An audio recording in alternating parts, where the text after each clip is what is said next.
So my presentation was about the drug rediscovery protocol, the drug trial that we run in the Netherlands. And that is based on the fact that we see that when you sequence tumors of patients, we'll find targets for which already drugs are on the market.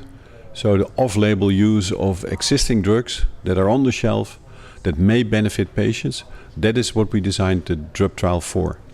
And now almost 1,000 patients have been registered, over 400 have been treated with all types of drugs that have been approved, and we see clearly a benefit to individual patients. And for some cohorts, and because the cohorts consist of an individual tumor type, of a genetic profile and a drug, so we create numerous of these cohorts to see if we find signals of activity of a certain treatment. And we have established now a cohort that was successful.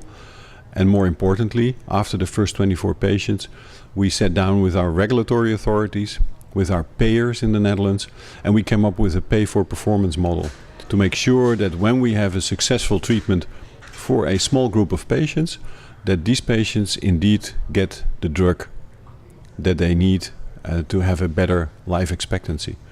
So we're very happy about that, and it also underlines the fact that if you do large-scale genomic screening, you may see and identify a number of patients that can benefit from either experimental drugs or from existing drugs.